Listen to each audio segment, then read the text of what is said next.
دوستان گرامی قدر، حضرت سعد بن سعد سعدی رضی اللہ تعالیٰ عنہ آپ روایت کرتے ہیں، اور اس بات کو امام بخاری نے، امام مسلم نے، یہ متفقن علیہ حدیث ہے، امام نسائی نے بھی اسے نقل کیا، امام ابو داؤد نے بھی اپنی کتاب میں نقل کیا۔ عزیزان محتشم، حضرت سعد بن سعد سعدی رضی اللہ تعالیٰ عنہ آپ روایت کرتے ہیں کہ انا رسول اللہ صلی اللہ علیہ وآلہ وسلم ذهب الى بنی عمرو بن عوف لیصلح بینہم فحانت الصلاۃ فجعل مؤذن الى ابی بکر فقال اتصلی للناس فاقیم قال نعم فصلى ابو بکر فجاء رسول اللہ صلی اللہ علیہ وآلہ وسلم والناس فی صلاۃ فتخلص حتى وقف في الصف فصفق الناس وكان ابو بکر لا يلتفت في صلاته فلما اکثر الناس التصفیق التفت فرأی رسول اللہ صلی اللہ علیہ وآلہ وسلم کہ حضرت تاجدار رحمت صلی اللہ علیہ وآلہ وسلم، ایک قبیلہ تھا بنی عمرو بن عوف،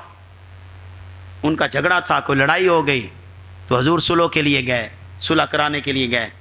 تو صلح کراتے کراتے لیٹ ہو گئی، تاخیر ہو گئی، حضور دیر سے پہنچے تو مؤذن نے حضرت صدیق اکبر کو کہا اے ابو بکر آپ نماز پڑھائیں تو میں اقامت کہوں؟ تو آپ نے کہا ٹھیک ہے، کہ میں نماز پڑھاتا ہوں۔ اب نماز شروع ہو گئی، اقامت ہو گئی، صحابہ سارے داخل نماز ہو گئے، نماز میں داخل ہو گئے۔ تو عزیزان محتشم، راوی کہتے ہیں جب نماز میں سارے داخل ہو گئے اتنے میں حضور بھی آ گئے، حضور جلوہ گر ہو گئے، اور آقا رحمت صلی اللہ علیہ وآلہ وسلم کی آمد پر صحابہ نے تالیاں بجانی شروع کر دی اور راستے دینے شروع کر دیے۔ پچھلی صف والوں نے راستہ دیا، اگلی صف پہ آئے، اگلی والے نے پھر راستہ دیا اگلی صف پہ، حتیٰ کہ چلتے چلتے حضور مصلی امامت کے پیچھے آ کے کھڑے ہو گئے۔ تو صاحبان محتشم لوگوں نے تالیاں بجائیں،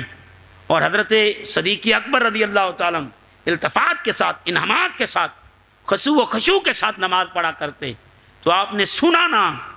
آپ نے توجہ نہ کی، التفات نہ کی،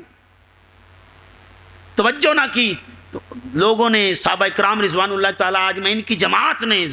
زور زور کی تالیاں بجانی شروع کر دیں۔ ابو بکر آج التفات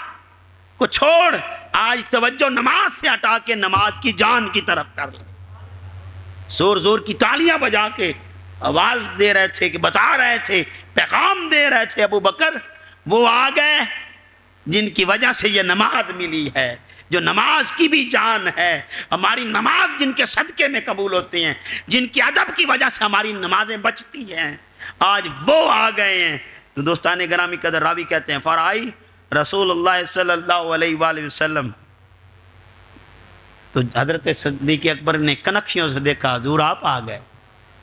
جب حضور کو دیکھا تو آپ پیچھے ہٹنے لگ پڑے۔ حضور کی آمد پر اب مصلی امامت ہو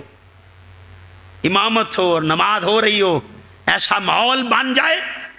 تو نہ جانے کتنے فتوے لگ جائیں، کتنے سوالات اٹھ جائیں، اور ہر ایک اپنے اپنے انداز میں سوال کرے، لیکن صحابہ کا مزاج دیکھیے اور سراپا ادب بن کے رہنا دیکھیے۔ دوستان گرامی قدر، کسی صحابی نے سوال نہیں کیا، اور حضور کی آمد پر تالیاں بجا کے ایک دوسرے کو بتا رہے تھے حضور آ گئے، حضور آ گئے۔ تو دوستان گرامی قدر، جب حضور پچھلی صف میں پہنچے تو ابو بکر صدیق رضی اللہ تعالیٰ عنہ نے دیکھا آپ پیچھے ہٹنے کی کوشش کرتے ہیں، میرے آقا جانی کہتے ہیں انم کت مکانک، اپنی جگہ پہ کھڑا رہے۔ اب چاہیے تو یہ تھا کہ کھڑے رہتے۔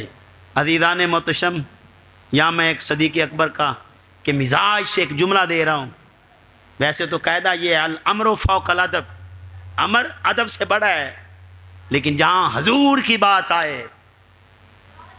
جہاں میرے آقا جانی کی بات آئے، جہاں سیدہ کائنات کے بابا کی بات آئے،